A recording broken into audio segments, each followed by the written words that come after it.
Mark Kris again from Memorial Sloan Kettering, continuing my series that I've entitled "It's Complicated." Uh, I again returned from the targeted therapy of lung cancer meeting, and one of the conclusions of many of the speakers was how many decisions we have to make and the nuances in making those decisions. I talked about those patients already that have a target with a tolerable drug with a high likelihood of benefit. I'm going to talk about now other patients that have a target and have a targeted therapy, but where the decisions of what to give first are not as clear. And the list there would be BRAF, MET, HER2, EGFR exon 20, and the newest kid on the block, NRG.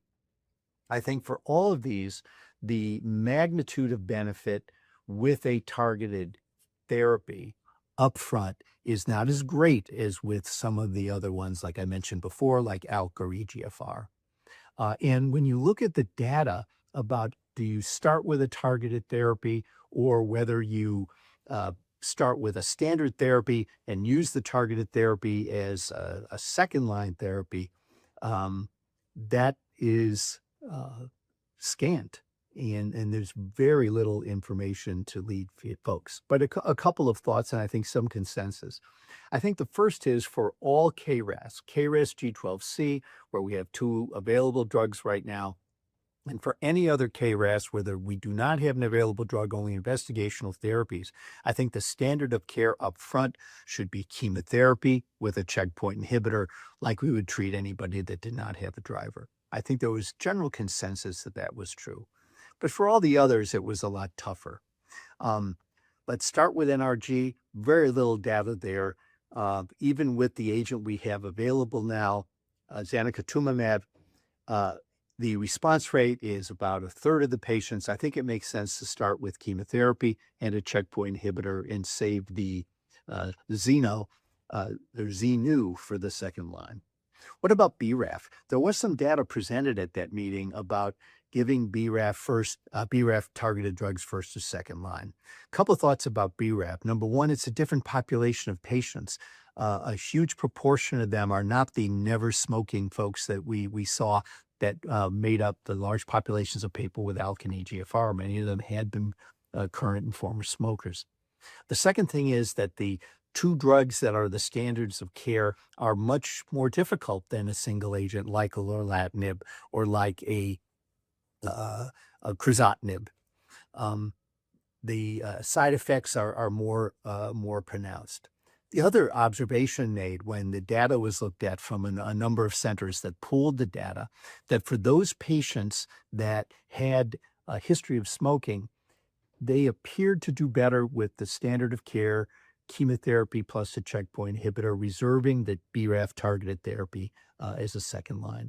For patients that had a minimal smoking history, perhaps they fared better when you gave them targeted therapies. Please remember that our colleagues that care for folks with melanoma, even with the presence of BRAF V600E, start with immunotherapy in those patients. Please remember that there's no targeted therapy that is curative now. Giving an immunotherapy for those patients that it's reasonable to give it gives them the chance for a cure as well. So for BRAF, nuanced approach there too. What about MET? What about HER2? The literature is contradictory, I will say, for what to do with these patients. And I think now that either approach would be reasonable.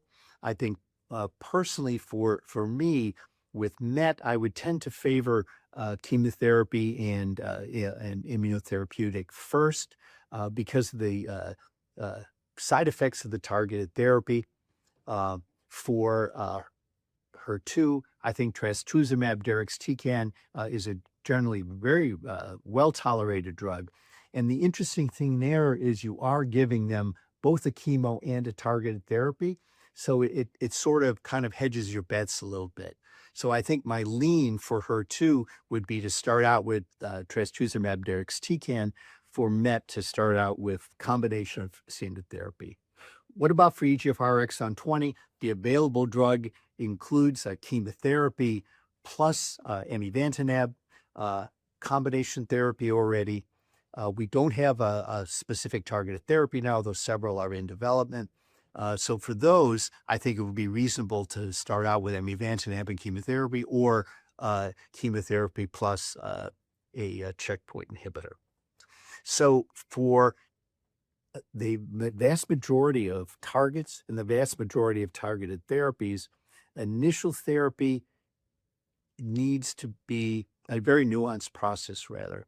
Characteristics of the patient, safety of drugs, but there really isn't a one-size-fits-all. For the highly active agents, you really have to think about adding something in, giving patients the longest chance for control of disease without progression. For others, using standard therapy first is often the best choice. Few pieces of data to guide us here.